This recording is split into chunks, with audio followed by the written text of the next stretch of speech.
All right, and welcome back to my round here at the University of South Alabama. If you haven't seen the front nine yet, go check it out. It'll be linked in the description below. But basically, I think I shot 1 under on the front nine. I was on pace to go 2 or 3 under, but I made a key error, which kind of cost me some strokes. But now we get to the hard part of the course. This is where things get way more difficult. You have to be way more accurate, and distance is also way more of a factor. And it starts right off here with a really long par 3. This is 450 feet. It's a little bit uphill as you get down the fairway. And basically the basket, you can't see it from here, but basically you need to stay kind of up this left seam to get up the fairway, and the basket's eventually gonna be on the right. You definitely need to avoid all those trees over there on the right-hand side of the fairway. And so just really staying kind of dead center and fading towards the left at the end is exactly what you wanna be doing here. And try to get enough distance to make sure you can approach, but again, I'm just playing for par on holes like this where I don't have the arm to get down there. I don't know anyone who really can, other than like maybe top professionals. It's a really tight line to try to get the distance to get all the way down there.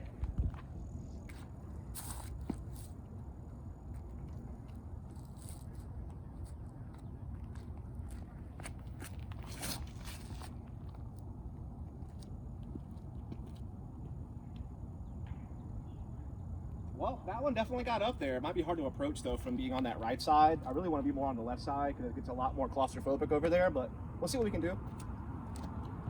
All right, so I actually got my furthest ever throw on this hole with this disc. I got it at about 350 or 360, which with it playing uphill, I probably really had the power of like a 380 or so shot. So that's really good for me. And I left myself with a way more open approach than I thought. I thought I was deeper in these woods, but I actually have a pretty clear shot straight towards the basket.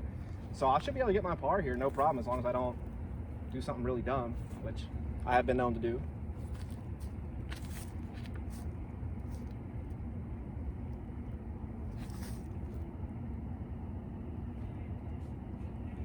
Yep, that should be up there.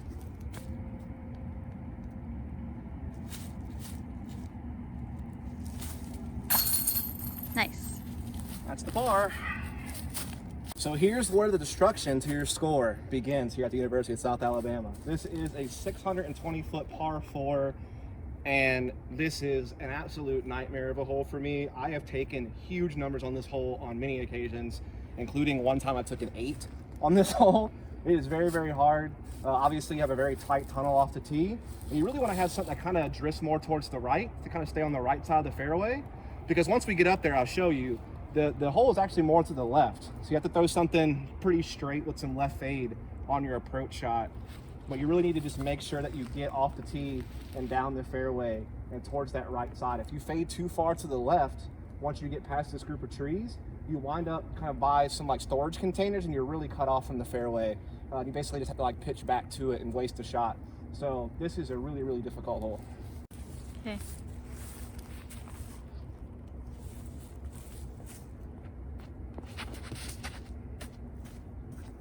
Ooh. Oh, that was a really good throw to get past the first gap, but I think I may have leaked too far to the left at the end. We'll have to see when we get up there, but that's about as good as I could hope for.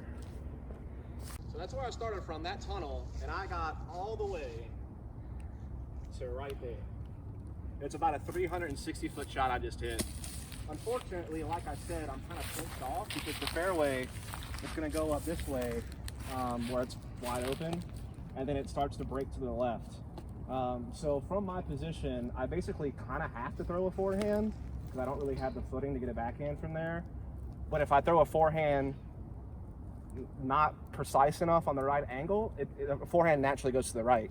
So it's going to go into those woods. So I have to really make sure I put some nice anhyzer on a forehand to make sure that I stay on that left line and keep it basically going to the left. But obviously I don't want to drift into this parking lot that keeps going all the way along the left side of the fairway. So I can either play safe and pitch out to the center of the fairway and just play for par, or I could do what I'm going to do because I'm stubborn and go for something ridiculous with the anhyzer forehand line.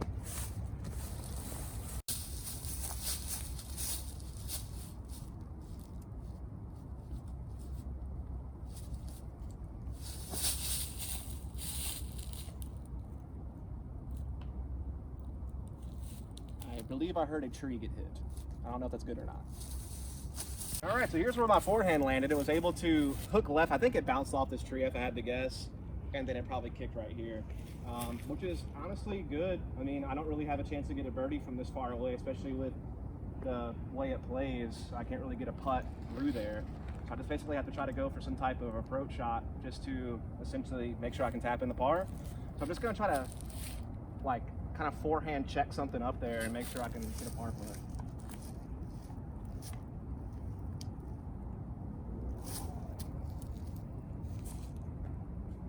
And that is directly under the basket, so I'll be able to get the par no problem.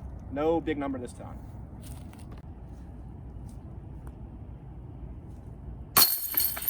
Nice. Can't miss those. All right, so now we're at hole 12. This is probably the easiest hole, if there is one that you would call easy on this back nine at South. It's short, 225 feet. Obviously, there's a lot of trees you have to get through. I usually try to go to this gap here, kind of towards the right that I'm pointing at, and then have it fade to the left at the end of its flight. That's like kind of the widest gap between the trees that I see on this hole. You could go right up the center, but that's a really tight squeeze. So I'm gonna go just a bit to the right and try to get it over there.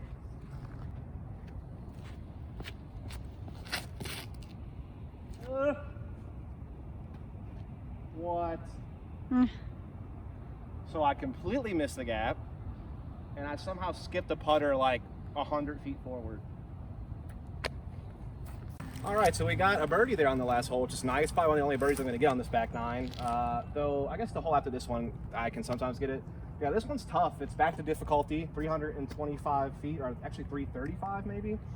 And essentially, you basically have to just go straight and maybe a little bit to the right and then have it fade left. I don't know if you can actually see the basket in the middle of all those trees. So there's really only one route to it, which is essentially just going straight up the gut, maybe have a little bit of flip over and then have it fade back to the left. I have seen some people throw like a crazy high shot like this direction towards that white cloud in the sky and have it spike in, but I don't have the arm strength to make that work. So I'm just gonna try to throw it up the gut. I don't know, hope for the best.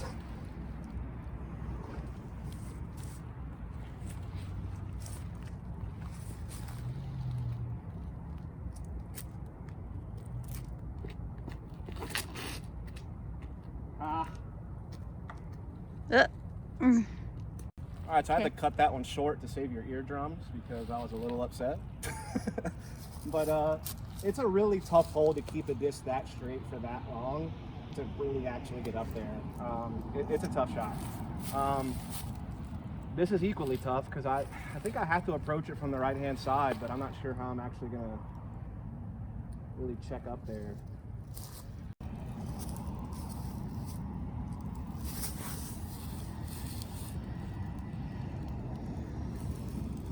Yeah, I think I skipped past the basket too much, actually. Yeah, unfortunately, I misjudged that one.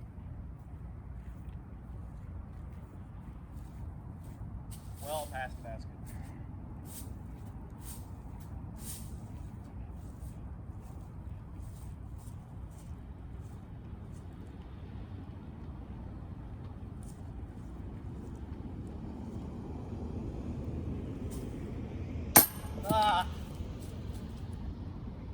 Too high, that's gonna be a bogey. All right, so now we're at hole 14. It's about 300 feet. I can't really show you the hole from here because the sun is just like in the perfect spot to ruin my life and ruin the camera. But essentially, it's just kind of along the right-hand side of this water, very narrow fairway. I'm gonna throw a forehand over the water. I'm actually gonna put Tracy somewhere else with the camera to where you can actually see the shot a lot better because from here with the sun, there's just no way to see it. But hopefully they'll get a good look at it from over there.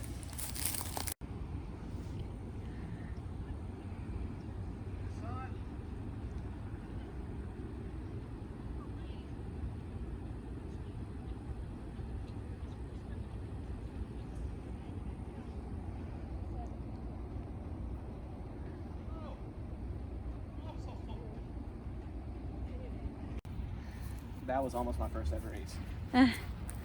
Oh, that's so close. Came in like, I mean, maybe 4 feet away from being an ace. That was beautiful.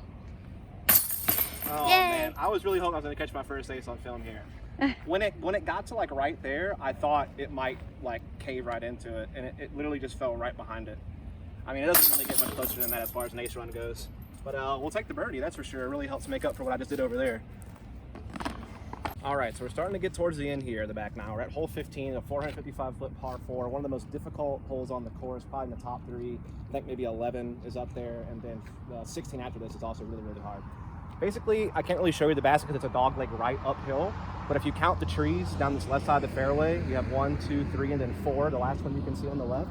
The basket is just even with that tree about, and then really uphill to the right. So basically, you have to like throw a forehand that stays out of the road because the road's out of bounds and like checks up right and gives you an approach shot, or you can try to throw something kind of flippy up the middle and basically try to ride it straight as you can to set up for the approach shot. It is a par 4, so you get a little bit more flexibility, but it's just still so hard to get yourself lined up with this low ceiling and with the road being right there. If you flare anything too far left, it's out of bounds. So it's really, really tough hole.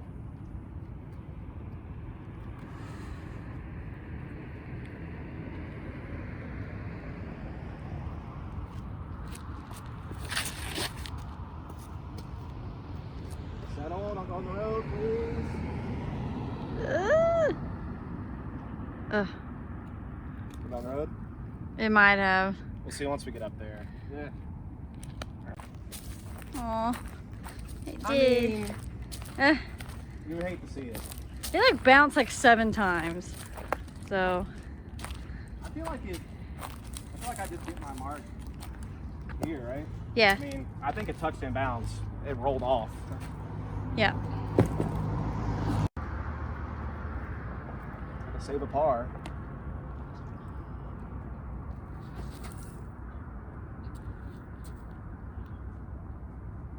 Okay. I think that'll save the par. I think that'll work. Here, just gonna practice another one here.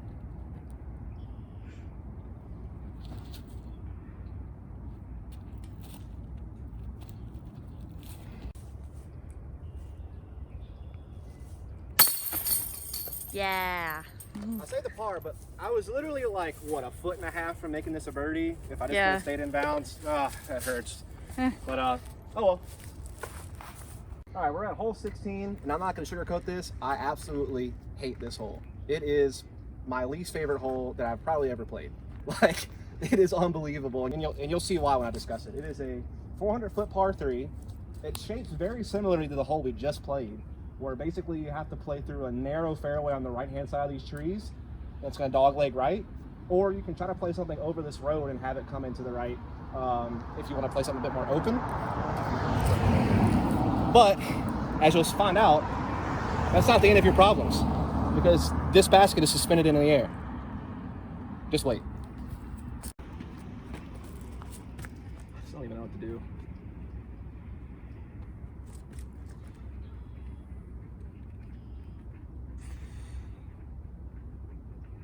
So bad. Oh.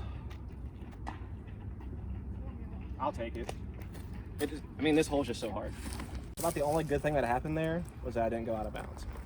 And at least I kind of look at the basket. The fact that this is a par 3 and the last hole's a par 4 blows my mind. This hole is harder than the last hole, but it's par 3 and that's par 4. That's what makes me also upset about it. But did you show this spin a basket yet? Yeah. Yeah, bro. Like, why are we hating on short people? Like, a tall person can just put it in the basket. I have to actually, you'll see when I get down there.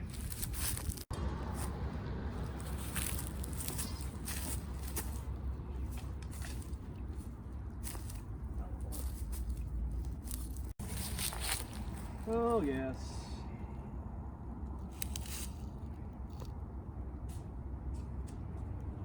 On literally any other hole on the planet, this is a tap in. But no, because I'm average height, this is what I have to deal with. It almost like is bad that you get close. You get punished for getting close.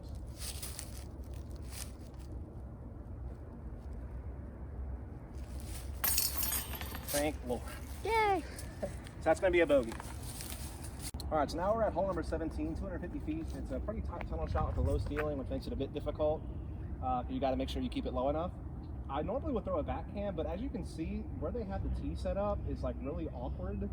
So I like to do something where I don't have to move so much, and I can like really pay attention to my footwork, which will be a forehand.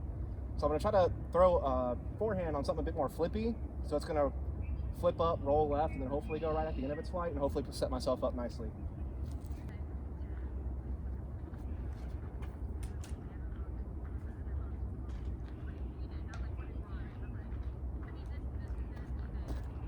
Well, I didn't really get too far, so I threw it too high.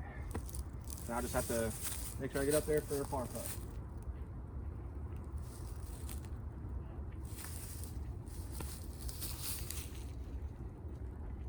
Well, I don't really have to put it on now, so that's cool. I'll take a par. All right, so we're on to the last hole here. It's gonna be hole 18, 250 feet. Basket is basically just straight ahead next to that workout stuff up there. There's one really tight tunnel you can take straight up the middle with a backhand or forehand to get to the basket, but I think it's a tough one to hit. So I'm actually gonna throw a forehand over this wider left gap. So if you look over the tee post and you just kind of look straight out that way towards the woods, I'm gonna try to throw something out that way that's on a forehand and have it skip to the right towards the basket, as that's the easier gap to hit in my opinion.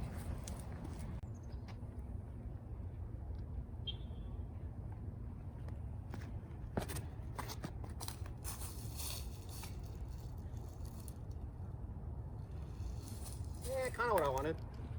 So let's get that pretty nice left wing open putt, but it's still a far putt, so it's gonna be a tough one to hit. But we'll try to see if we can knock down a big birdie putt from, I don't know, like 50, 60 feet away.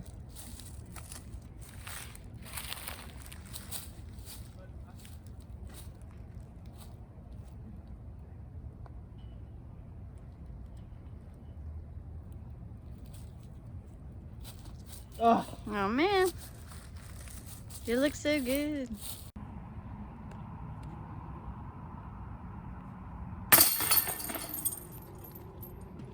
All right, folks, that's going to do it here at the University of South Alabama. I hope you enjoyed the video. I don't know what I finished at, but I feel like it wasn't too bad. I feel like I'm somewhere around even par, maybe just under par. It's a really tough course, though, particularly the back nine. So I feel like my score isn't too bad for the level that I play at. Haven't really seen too many crazy good scores here before, to be honest with you. A couple of those holes in the back nine are just so tough. But anyway, I hope you enjoyed the content. If you did, please follow, subscribe for more. Ring the bell, leave comments, help feed the algorithm, help me grow the channel. And thanks so much. Catch you next time at Dustin Disc.